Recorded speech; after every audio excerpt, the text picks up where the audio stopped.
Let's do it. Okay, hello everyone. Welcome to our latest webinar here with SDR Leaders of USA. My name's Dave Wilkins, co-founder of SDR Leaders of USA. And today we have the return of Tito, who from Caddy. Um, he is going to be today talking about from SDR Leader to CRO, what it actually takes to make the jump. So we've got some really good content here for you all.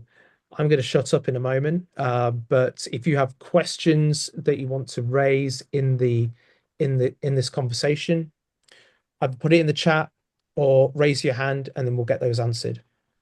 And that all being said, Tito, I'll turn it over to you. Awesome.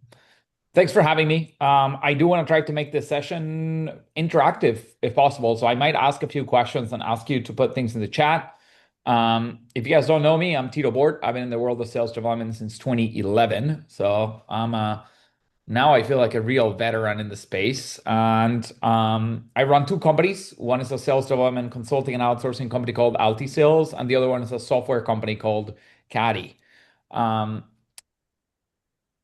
I'm excited to be here, and I'm going to try to give you guys a framework for what each step of the journey from manager to CRO looks like, some of the things that you need to focus on, and some frameworks that you can use to continue to move up that pathway. So, um, what a couple more things to highlight about kind of like me and what's happening in my world. If anybody here is in New York City, I am flying up to New York tomorrow. I have another session with SDR leaders of Austin, actually led by Anastasia Chihai, who's good friends with the SDR leaders of USA community.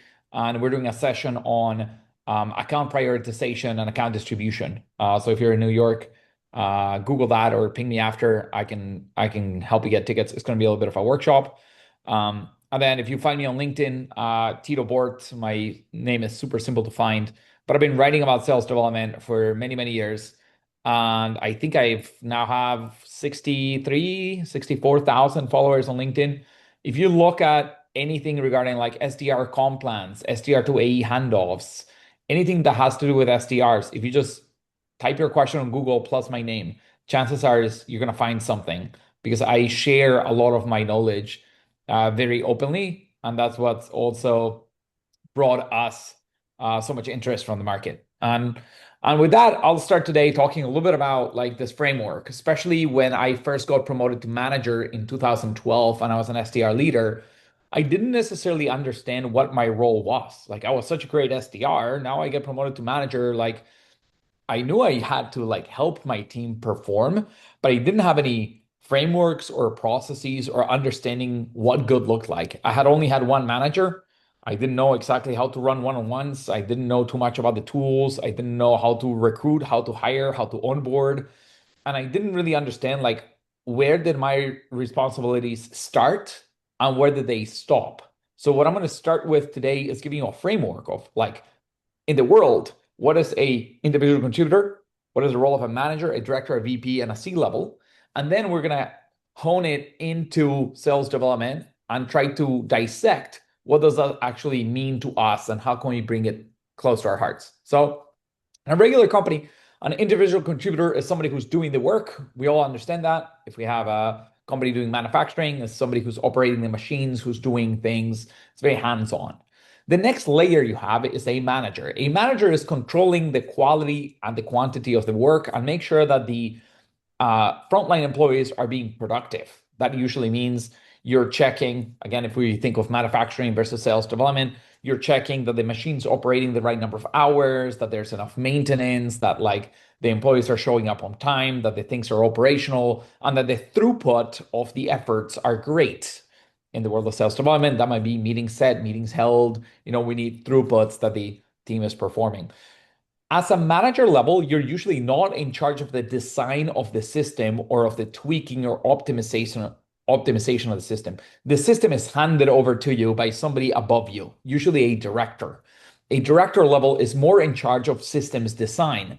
They need to understand what are the tools, what are the processes that are going to be utilized, and how we're going to be like constantly refine our operations to get more throughput. So as a manager, usually, especially at a big company where you have a director and a VP and a C level, your responsibility will not include systems design. It will just include controlling that the system is being operationalized correctly and that the throughput is correct. Then you move to a director.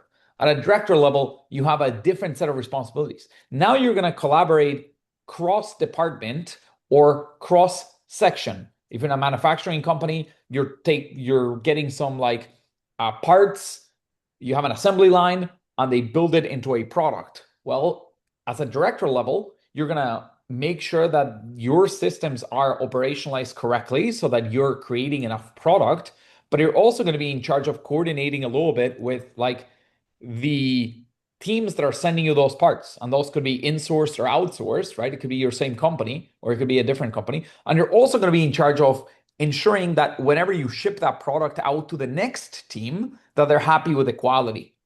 In the world of sales development, this looks like a director level is collaborating with marketing to receive MQLs. It's creating meetings held and ideally early stage pipeline, and is collaborating with the sales team to ensure that they're agreeing that these are of the quality that we've agreed upon. A VP is going to be even more strategic. Not only do they need to be able to collaborate with both sides, not only do they need to be able to control that the system is the operational system is working correctly and that you're getting the throughput, but I also need to make sure that this is financially sound and that we're making sure that for every dollar we receive, we're creating enough return. And I got to make sure that like as the market changes and as things change, I am aligning with company strategy, right? Like there's a lot of inflation. The cost of our inputs has increased. I can't just continue to just design the system thinking about myself and getting it right. I need to say, wait a second, let me go talk to marketing and sales and just figure out if we're building whatever, like wallets. Okay, I got to make sure that this wallet used to cost $200 at retail. Our input costs are up 18%. Can we pass that 18% off to the consumer? And if we were going to pass it to the consumer, we also need to pass it to the retailer because we don't have a vertically integrated company. And now the retailer also needs to add their markup. So all of a sudden, the $200 wallet is now a $400 wallet. What does that do to demand? If demand goes down, now I'm starting to worry about not only like my systems and my group and my immediate, assembly line left and right, my inputs that I receive and my outputs that I perform, but also about how the market is going to react. In the world of sales development, this might mean that certain things like, valuations of companies might affect how I need to think about my work. Do we need to be more cost efficient in our generating of pipeline? How do we adjust? At the CRO level, there's even more important things because now you don't own one department, you own multiple departments. You have the marketing department reporting to you. You have your sales development reporting to you. You have sales reporting to you, and you have like customer success reporting to you. You have sales engineering reporting into you. So now it's not only about like making sure that my little piece of the machine works. Now you're doing the system design all the way from like the most basic inputs, which is like generating blog posts and generating leads, all the way through like renewals.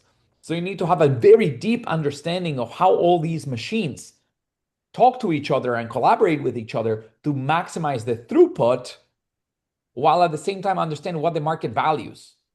If the market is valuing a lot of growth, maybe you want to go to a CFO and request more budget because we need to grow faster, even if less profitably. Maybe now the market is valuing profitability. So now you need to decide that, you know what? We need to be more profitable. We need to shave off 20% of the employees. And now you as a CRO, you're the one that says, sales development team, take out your 20% least productive employees. Oh, we have 10 managers and 50 SDRs. We don't need 10 managers or 50 SDRs. We're going to go to 7 managers, 6 managers. And you know what? Instead of 50 SDRs, we're going to go to 40. Chop, chop, chop, chop, chop. Systems design. Woo. Okay, super interesting. I hope that framework, at least for those of you who have not been in the director, VP, C level, starts giving you some context about how to think about this and why do we sometimes as SDR managers or directors get imposed certain things. And when we see on LinkedIn, hey, we got riffed, like the company got rid of 20, 30, 40, 50, 100 people. It was not under my control. We are understanding where those decisions come from. The next thing I want to do here today is help you understand, like, from role to role to role to role, what are my core responsibilities in the world of sales development and how do I optimize them? At smaller companies, your roles are going to be more hybrid. Like, if you join a company of like 20 people that just raised to their seed round and you're the first SDR leader, well, guess what are you going to have to do? We all know it. You got to get on the phones, you got to build the emails, you got to create the sequences, you got to make the phone calls. And as soon as you can, you got to hire one or two SDRs. As soon as you prove the system, as you hire them, you got to manage them. But who's doing systems design? It's you. So you're an SDR, you're a manager, you're a director all at the same time. And we don't need a VP because we don't have as many departments. But it's a hybrid role where you do everything. As the team grows, those will be repositioned. You might get people hired above you or below you in order to start creating this structure. Once you have 20 SDRs, you probably need two managers. And then we decide if we're going to have a director and a manager, or both managers are at the same level. We're two senior managers. Each one runs their, 10 SDRs. Like, as the company evolves, we need to start creating structure. Let's get into the day-to-day of an SDR manager. What does incredible SDR management look like at a company where, as a manager, I do not have any director responsibilities and I don't have any SDR responsibilities, meaning I am purely in charge of making sure that the people who report to me have what they need to perform and maximize the throughput of my business unit. Before I get there, I do want to make you conscious of the following. If you're SDR Leaders of USA and you're in this room, you are likely at least a manager. And I want you to think that if you manage 6 people, you're $1 million cog. That means your CFO is looking at you and saying, Jack Johnson is our SDR leader. He manages 6 SDRs. We're going to count how much this person is in charge of in terms of our business unit. 6 SDRs that have a 60K base, 80K OT, but we pay taxes, benefits, insurance. That gets us to about 100K. We need to pay tools and data. And then they need a little bit of like RevOps support, which is also a cost that we're throwing into the mix. So each SDR costs us about 120K. So 6 SDRs times 120 is 720. And then we have a manager whose OT might be 150, 160, 180, who knows what. It's like 800K plus taxes, benefits, insurance. We're like 900K. It's like, cool. If you're an SDR manager, your company has put $1 million behind you for you to operate this system. Cool. What are you in charge of? Imagine you have a director and so on and so forth. You're in charge of usually hiring some people. You might have an HR team that's helping you, but you need to figure out who's going to be great, who's not going to be great. You need to ramp them. And then you need to inspect their work and make sure that they have the right behaviors and skills. You're not going to be as much in charge of like tools and systems design, but you got to grab an SDR who says, hey, I'm going to be your new SDR. And you say, here's our ICP, here's our buyer persona. Those are dictated by marketing. I just received those, but I'm in charge of coaching you and making you your best self and getting you to quota and getting you, to the next stage in your career. The next stage might be a promotion within the role. It might be a promotion to other roles. It might be to management. It might be to AE. It might be whatever. But most of our efforts have to do with both behaviors and skills. So now I want to get myself in the day-to-day of that SDR manager. And a great analogy I try to use when people go from user to manager is like somebody trying to get fit. It's like a fitness trainer. When you're a rep, you're in full control of everything you do, and you control your pay fully as well. It's like when I go to the gym. I decide how much I push myself. I decide what I eat, at what hours I eat, how many calories I eat, if I eat chicken or I go eat Snicker bars. So you have full control over what you're doing. Once you get promoted to manager, it feels more like you're a fitness trainer at the gym. And you get all sorts of clients, aka SDRs, that come work for you / you're their personal trainer. You're not going to be able to be right next to all of your reps all day, every day, and make sure that they don't eat Kit Kats and that they're eating chicken and rice. You're not going to be able to know exactly how much they're pushing Like when you're pushing, you know when your muscles are getting sore. You know how not to get injured. You know how to control your mindset and your strength. But each person has a different level of strength and resilience. So now as a manager, it starts getting harder to really assess how much can I push the reps. You're also, if you're a fitness trainer, imagine the scenario. You have somebody that signs up and wants to become your rep. And they say, you know what, Jack, you're going to be my manager. You're going to be my fitness coach. I have a lot of motivation. My grandmother used to be a marathon runner and blah, blah, blah. And she just passed away. And I just signed up for a marathon. I am so pumped to run a full marathon. Help me out. I want to sign up to work with you. You're also going to have people that somebody comes and it's a mom and says, oh, hey, coach, I brought you my son. He's 30 pounds overweight and he needs a fitness trainer. And you're like, okay, I'll help you out. And you're getting paid for both. But the hardest part is first make sure that the person you're working with really wants to succeed. Because now it's not you in charge of doing the work, it's you that helping them, holding them accountable, and making them successful. I have had, as an SDR leader, right, reps that don't really want to succeed. Now, if you ask, the kid that's 30 pounds overweight and whose mom brought him to your gym, hey, do you want to be fit? They're like, yes. They're like, awesome. I'm glad. How much do you want to weigh? It's like, I want to lose 30 pounds. Great. And do you promise to give me your best? It's like, yes. Nobody's going to say no to that. Everybody wants to be fit. Just not everybody wants to do what it takes to be fit. So what ends up happening with that kid that's a little overweight and who it wasn't his initiative to come and take this personal trainer is that many times they say they're going to do their best and they say they want to be fit, but truly they're sneaking Snickers bars into their bedroom and Kit Kats and they're eating chocolate and they're eating gummy bears. And you can give them the best plan for chicken and rice and you got to eat eggs and don't eat the yolks and do this and do that. And you give them and then when they come to the gym, you're even telling them like, I'm going to have you push until it hurts, right? Bench 90 pounds. And they're like, it hurts. And you're like, wait, is that their true potential? Is that their true capacity? It's hard because you're not in seat. So it's important, I think, as a manager to learn two pieces of managing people really well. First piece is to ensure the mindset and the behaviors are right, and sometimes controlling for those behaviors and inspecting those behaviors.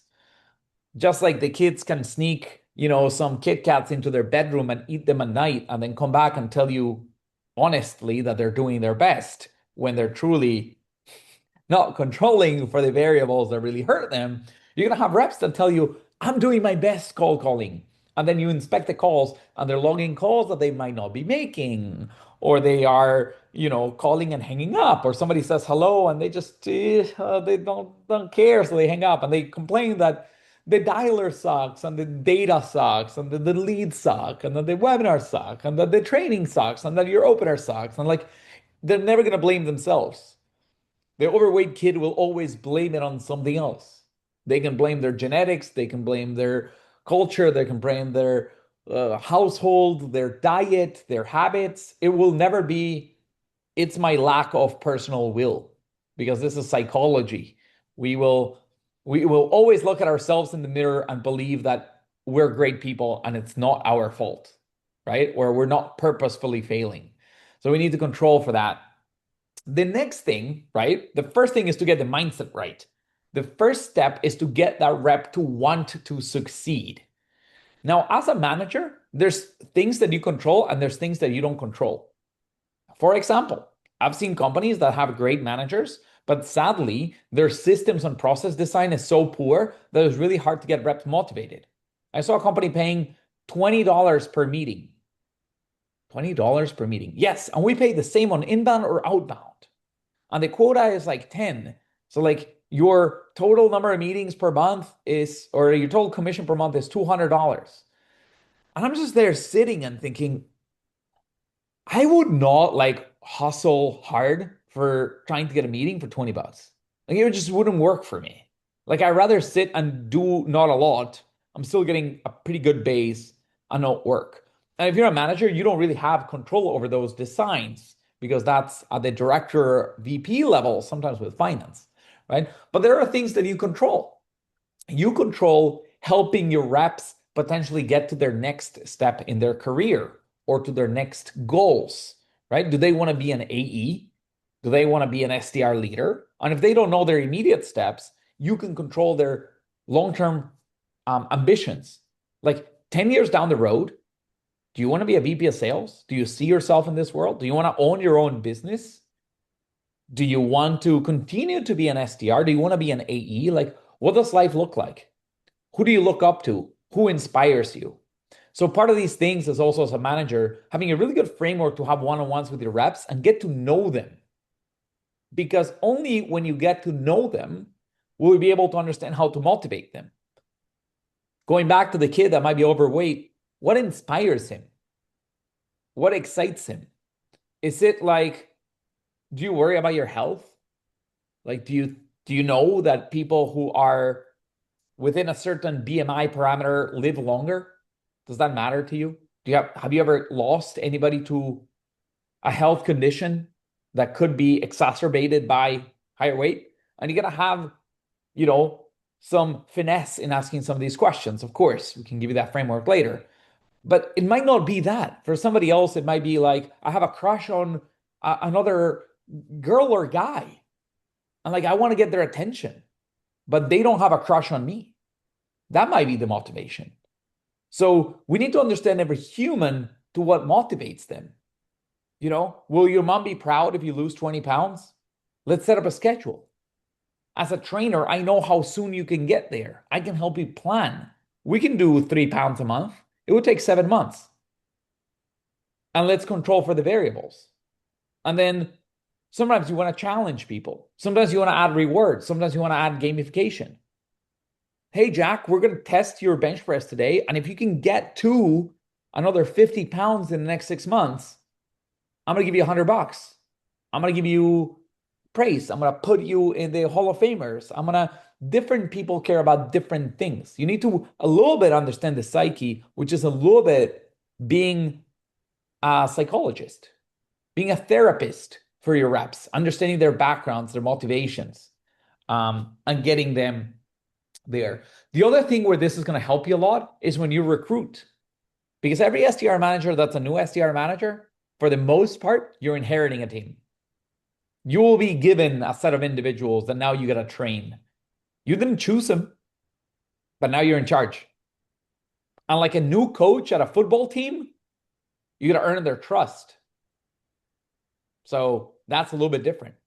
Over time, if you stay in seat, people will get promoted, people will get fired. Now you have the ability to interview and you can start asking questions about their motivations and their ambitions and where they want to get to. And you can start also assessing how much will they hustle? How smart are they? Like, I ask questions in interviews that are kind of weird. You also want to learn their personalities. Are they social? Do people around them like them? I'm not going to tell you which ones of these are mine and which ones I stole from other people, but I care that people do math correctly and they can do math in their head. So I'll ask, what's 9 times 6? Go. And don't let them use a calculator and see how quickly they answer. That might be a question. Or what's 1/2 plus 1/3? If you want to see if they can do quick math. Or you might ask him, if you were a kitchen utensil, what kitchen utensil would you be and why? Or all sorts of things that help you understand their psyche and what type of people are these? And I love that somebody's laughing at those questions, but one of the people that I respect the most in the world, they asked that question. If you're a kitchen utensil, what kitchen utensil would you be and why?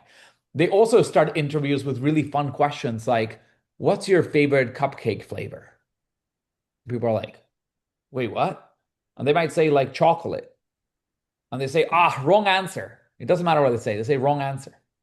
We're looking for people that like cranberry cupcakes. Didn't you know that? And they're like, wait, what? And then they go to say, I'm joking. That's not true. What I want you to understand about this interview is that there is no right or wrong question. I just want to get to know you. The people who like chocolate cupcakes versus blueberry cupcakes versus cranberry cupcakes, they're all welcome in this company. So don't try to answer the questions that I'm going to ask you next as what do I want to hear? But I really want to get to know you. You are a unique individual with unique set of ambitions and a unique set of background and a unique set of what makes you you. And if I can get to understand who you really are, I can understand if you're a good fit for us. And if we are a fit, we're going to succeed together. And if we're not a fit, we're going to fail together. So can you promise me that as I ask you a question, you won't try to answer it to what I want to hear, but to what the truth actually is? Like, I think that's a really interesting way to start an interview. You don't need to get everything right at the beginning as an SDR manager. You need to start developing. So things they're going to need to get to do really, really well. At the beginning, understand the psyche of your reps and understand their ambitions. Through their ambitions, you can create reward systems, positive and negative rewards that change their behaviors. Ensure that the rep is actually doing their best. They're pushing that bench press as hard as they can and not harder and not softer, because pushing too hard might break them, might injure them, might burn them out. But not pushing hard enough means their progress slows down. So you need to control for that and align with them. You also need to learn how to enable them, how to have them open up to you, and how to have them look up to you. So if you're asking, can you make 100 dials every day? Make sure that you demonstrate to them that you can also do 100 dials. Some of the best managers I've seen, they're never afraid to go into their tool, something like Outreach or Salesloft, impersonate the rep when the rep is out for a day or two, and do 100 dials on their behalf. Moreover, I've seen managers that will, while they're making those 100 dials, they get a meeting. And you know what they do with that meeting? They put it in the system in the name of their rep. And the commission goes to the rep. Guess how much respect and trust do they earn from that? It's insane. That's what leadership is about. Showing your rep you're not controlling from above, but leading from the front. That will make you a great SDR leader. You understand how your people work, you motivate them to do the right work, and then whenever they're doing the wrong thing and you find out, you learn how to escalate the situation. You learn how to have the conversations. Let's put for an example that you're a fitness trainer and you realize you're walking on the street and you bump into your student who you're helping train to lose 30 pounds, and they have a Snickers bar in one hand and an ice cream on the other, and they're eating away all the calories that they're not supposed to be eating. What would you say? This is very important because I can guarantee you will find out many times when reps are doing the wrong behaviors. Do you call them out straight? Do you confront them? Jack, what are you doing?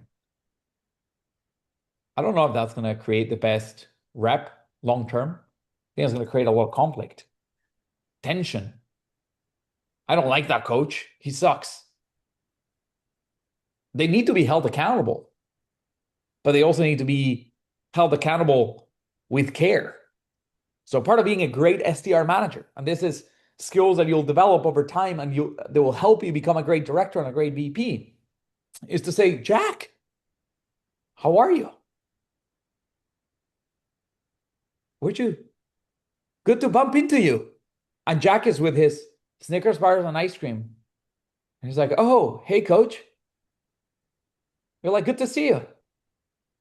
They already know that they're doing the wrong thing. You don't need to call it out. They already know that they're not supposed to eat that. You don't need to call it out, right? And you might not even need to call it out. They just come to the next training session. You don't even point at it. You don't get angry. They just come to the next training session, your next one-on-one. Say, Jack, how's life? Good to bump into you the other day. You know what they'll say? Coach, I'm so sorry. I hadn't had chocolate for so long and I just, don't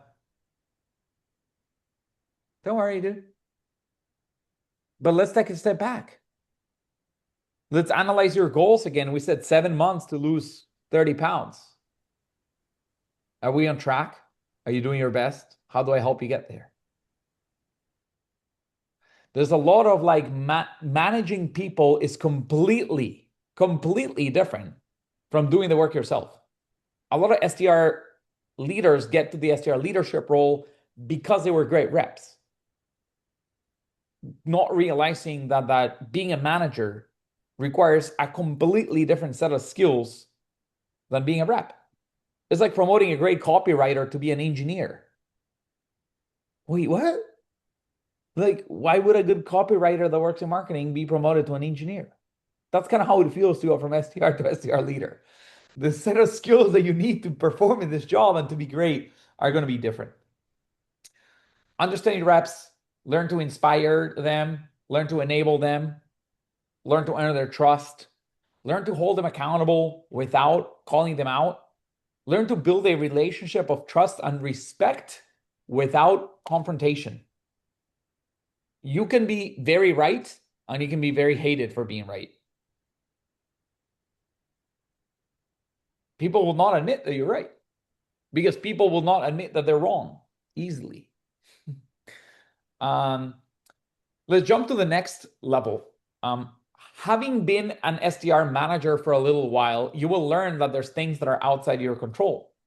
Like your reps say, hey, I want to do more, but when I call, my connect rate is really low. And if you're a good manager, you'll understand the systems and the processes, and you'll know if the connect rate is low because they're fake dialing and their login calls they're not making, or the connect rate is low because the data provider is really bad, or the low connect rate is coming from the MQL leads that marketing is not enriching, or the low connect rate comes because they're calling the wrong time zone at the wrong hours, or the connect rate is actually not even low, it's 7%. It's just the nature of the business. 7% is an incredible connect rate. The rep will still tell you the connect rate's low. So as a manager, you need this framework where you identify issues. Some of them you identify by inspection. Some of them you identify because the reps tell you. But once you identify them, you decide to investigate root cause and to prioritize. Hey, boss, I have a low connect rate. Okay, great. Let me go look into it. Go back. Hey, buddy, your connect rate is 7%. It's the best in the industry. It doesn't go higher than that. Welcome to the SDR role. Sorry that I didn't set the expectations right during the interview. Then you go change your interview process, and one of your interview questions becomes, hey, interviewee, the expectation of this company is to make 150 dials a day. How many hellos do you think you're going to hear? And they say, I don't know, 50. No, bro, no, you're not going to hear 50. You're going to hear 4. We have a 3% connect rate. Out of the 4, how many meetings do you think you're going to get? They're like, I don't know, 3. No, you're lucky if you get 1. So how are you going to stay sane making $150 a day, getting 4 people to say hello, and all 4 will tell you to go to hell? How are you going to go to sleep with that and smile and go back to your household and tell your husband or wife or girlfriend or boyfriend or mother, I had a great day? Are you going to be able to do that? That becomes part of the interview process. One system can feed another system. But once you identify the potential issues that you got to go solve, and you go investigate what's going on, you find root cause. Once you find root cause, you got to decide what you're going to prioritize. Once you decide what you prioritize, you're going to measure the improvement. That process of identify, root cause, prioritize, measure improvement will help you consistently move the team performance up and up and up and up and up.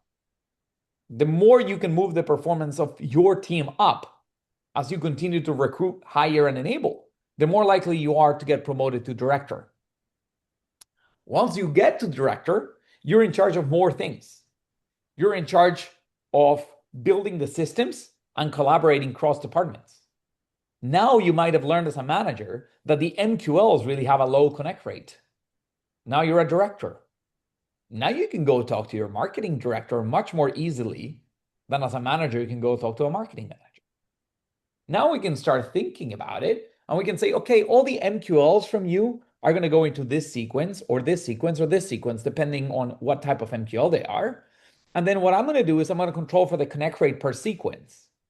And you come 2 months later and you talk to your marketing director and say, look at the MQLs that come from third-party content syndication.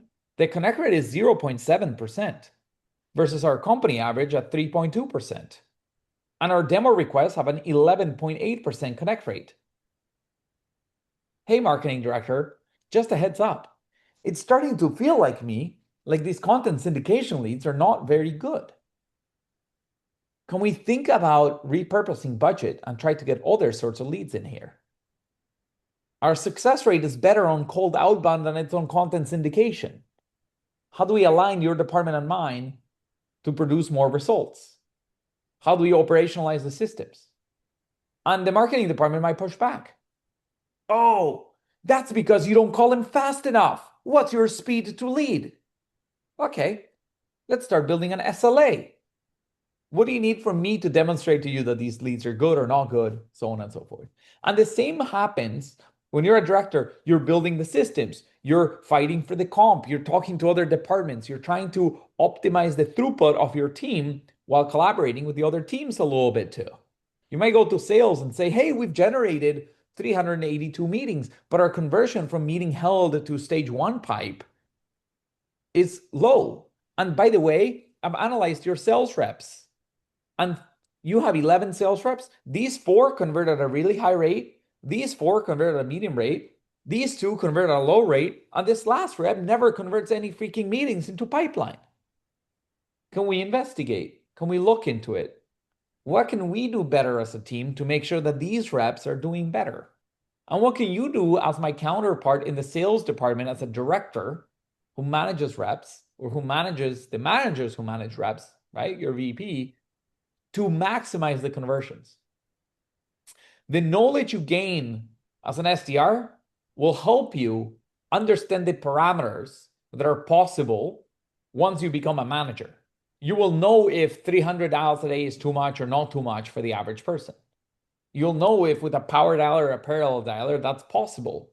You will also know that if you use a parallel dialer, the quality of your conversations is likely going to get worse.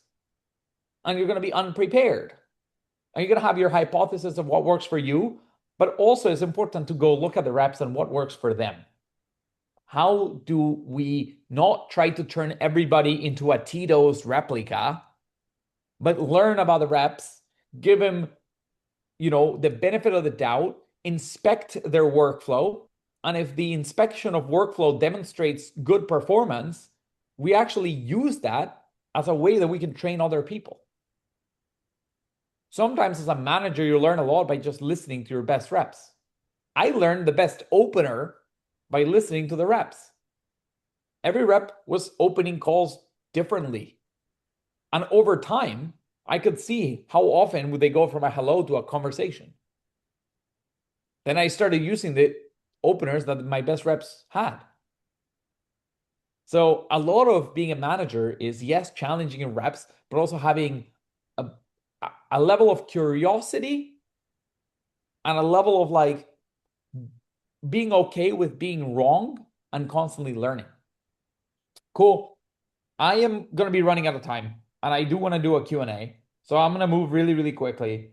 We talked a lot about the manager and the director. What you need to learn about the VP level if you get there is that now you're going to set up the operating rhythm of the company and you're going to be asked about financial metrics. How much does the team cost? You're a VP, you have 3 directors, 8 managers, or 15 managers, and 100 reps.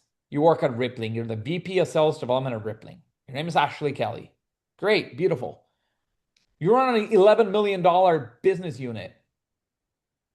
How much revenue are you generating? And what else do you need? Who do you need to talk to? If we up the base salary of the reps from 58K to 60K, there's 100 of them. A 2K per rep, that's $200,000. Is that the best use of money? Or should we use $200,000 to buy Outreach.io or Caddy or this or that? Will that really guarantee better talent? Hey, VP, what do you think about in office versus out of office and remote versus hybrid? How does that affect your talent pool? How does that affect your ramping period? And now you need to have answers and bets. It gets a lot more complex. You have a lot more power and therefore a lot more responsibility. And you're placing bets on how your experience will guide those decisions. I'll leave it there. And if you take nothing more than this from this call, is that as a leader, you need to learn to identify, as an SDR manager, you need to find ways to identify what's holding your team back from being better, right? Like a fitness coach finds the fastest way to get you in a healthy way to drop those 20 pounds. What is holding us back from doing better? Then you're going to identify the root cause and prioritize. If people are saying the connect rate's bad, what's causing the connect rate to be bad? And is that something that I can move the needle on quickly, easily, fast, or is it not? Finally, you're going to try to deploy changes that are going to improve your metrics. And you're going to control for the metrics to move up and stay up. Some of these identifications of problems are going to have to do with rep behaviors. Your rep is fake dialing. Your rep is unmotivated. They're eating Kit Kats. You need to learn their motivations, and then what you're going to you're going to prioritize that, because a rep that's not motivated to lose weight, you're never going to get them to lose weight. That's step number one. But as soon as you understand them, you're going to deploy changes. You're going to try to see if their behaviors improve. As you improve, you get a control for the metrics to stay up. That's what's going to make you very successful. And always, as an SDR leader, understand that this is another really important thing that I've learned over the years. I see a lot of people trying to work on skill development. Let's teach our team objection handling. Objection handling is incredibly important. But guess what? If your phone connect rate and your email deliverability absolutely sucks, you're working on the wrong thing at the wrong time. Leave objection handling to later on. First, fix your email deliverability and your phone connect rate. If your systems and tools suck, there's no reason to spend a ton of time on skills. Cut your skills development time in half and double your tool improvement time. More importantly, tools are not as important as behaviors. If your reps are fake dialing, logging calls that they're not making, skipping a bunch of steps, they have hundreds and hundreds of overdue tasks, their speed to lead sucks, they call and hang up, they forget to follow up on their leads, they don't follow up on pipeline. Like, if their mindset and their behaviors are not there for them to do the best they can, it's nonsense to give them a parallel dialer. Guess what they're going to do? They're just going to get to $100 a day a lot faster and finish their day in 1 hour. Fix their behaviors and mindset first. Ensure everybody wants to succeed. If you haven't seen if you haven't heard the speech or seen the little video that there is that says, the moment you want to succeed as much as you want to breathe, that's the moment that you'll win. From the guy that goes in a suit to the shore and gets thrown in the water. That's a really good video to think about, or a speech to think about. Get the behaviors and the mindset right. Step 2, make sure your rep has the tools that they need. Deliverability, data, sequencer, so on and so forth. And then teach them the right skills. If you do those 3 things, you're going to have a very, very, very powerful team. And then once you become director, you work on comp plans, you work on MQLs, you work on collaborating. Hopefully that has taught a lot of people some good stuff. Great. I'm going to open up for questions in the chat, or David, tell me what we have here. Yeah. So if anybody has a question, they want to put their hand up or just come in onto the call, then we'll ask away. Also, if this has been helpful or not as helpful, or if you agree or disagree, I love comments on either the LinkedIn post I put or the chat over here, depending on how social you're feeling today, or in the SDR Leaders of USA Slack group as well. I always love to share what I've learned. I don't believe I'm perfectly right. Feel free to question my line of thinking and my frameworks. I'm totally open to that. That's how I've grown as a leader. Sometimes I learn from other people who teach me that maybe the way I'm thinking about it today is directionally right, but not fully accurate.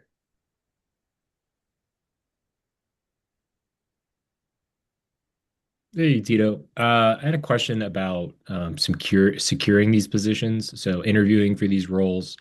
Any advice on, I think a lot of what you're saying resonates with us and we understand it because we're in the life and we're living it. But what about people that would potentially be hiring us or we'd be reporting into? How do we kind of communicate the truth or, what we're living to sell them on us being able to lead and um, accomplish some of the goals that they have set. Um, any advice there? Yeah, it's interesting. So for my background, I've been running the same company for a long time, so since 2011. So I haven't interviewed out. I've interviewed a good number of managers to hire them. I think that I am one of the hardest to interview for. I only think that 2 to 3% of the SDR leaders out there would survive at my company. We're just too high of a leader and the profile you need to do. So for context, at AltiSales, an SDR leader might be running 4 SDRs assigned to 4 different customers. So each SDR has their own outreach instance with their own sequences, with their own scripts, with their own personas, with their own. And then as a leader, you would need to be managing 4 of these at the same time. It's the hardest job in the world. So what I look for is also a lot more difficult. But I think um, depending on the stage of the company you're interviewing at, you need to understand what the life of the leader looks like and demonstrate that you have the competency to be able to do the role. So if it's early stage, what I would do differently as an SDR leader is to demonstrate that I'm not afraid to get on the phone. I'm not afraid to build the systems. I'm not afraid to like test things out. And I'm in constant learning mode if you're joining a startup. I'd be like, I listen to 30 Minutes to President's Club. I listen to Outbound Squad all the time. I'm part of SDR Leaders of USA. I'm constantly pinging my group for ideas. Um, some level of expertise in the area that they're hiring for. I hear this being incredibly important. For me, I don't care because if you're an SDR leader with me, you might be managing 4 reps, selling to 4 different ICPs. So I don't care what your experience might be. I just want you to have at least 2 jobs worth of experience selling to 2 different personas.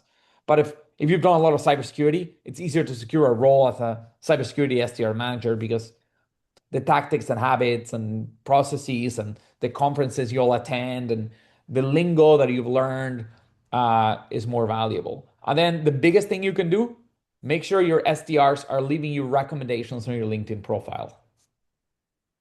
If people say you're great, if your people say that you're great, there's no better thing than that. That is something I really look for.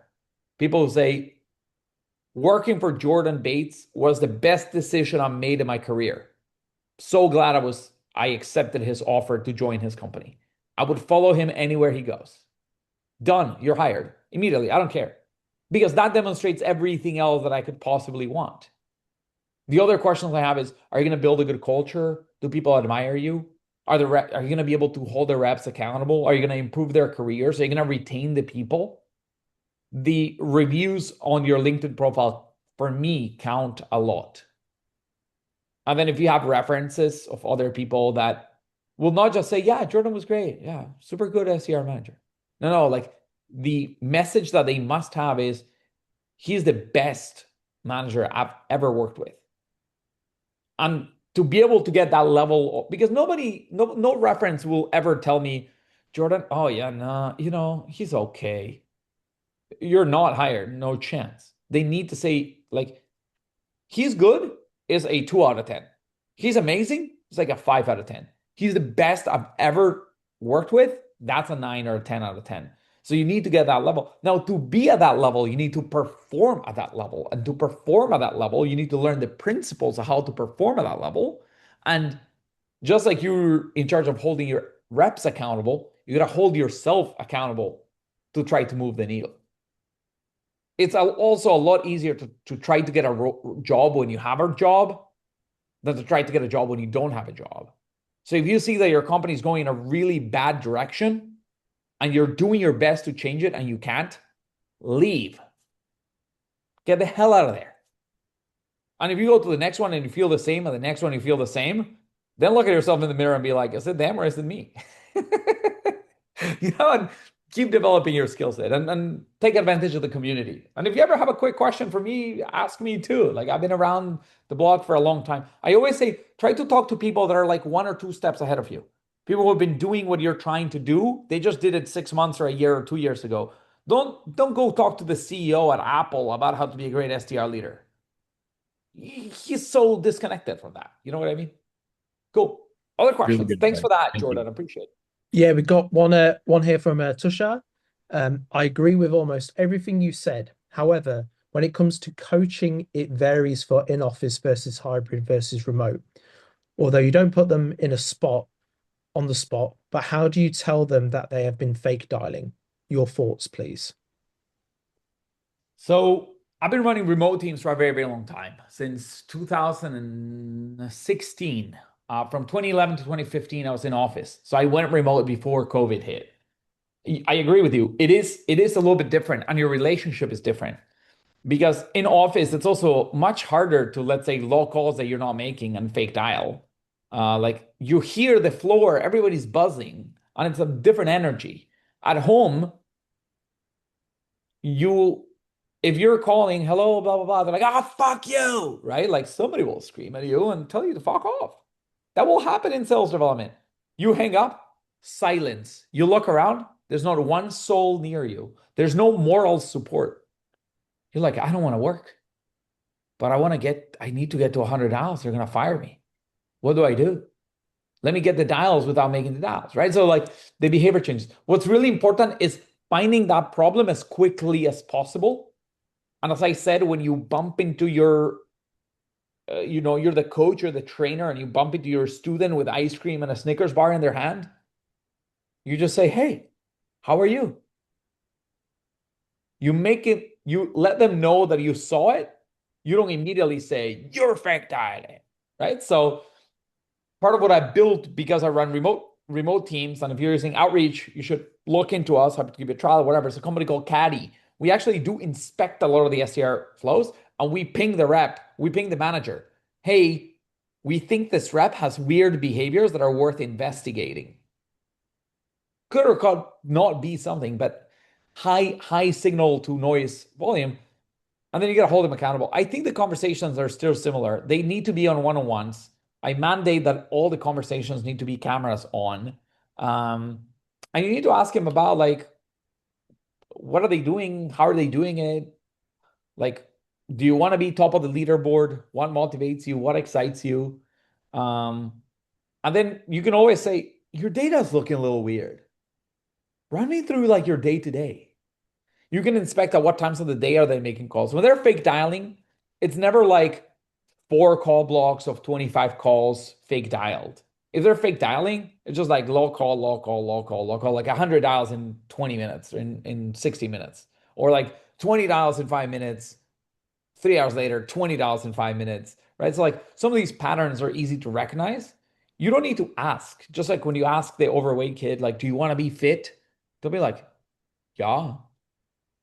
It's like, okay, but you got to put in the work, right? I'm putting in the work.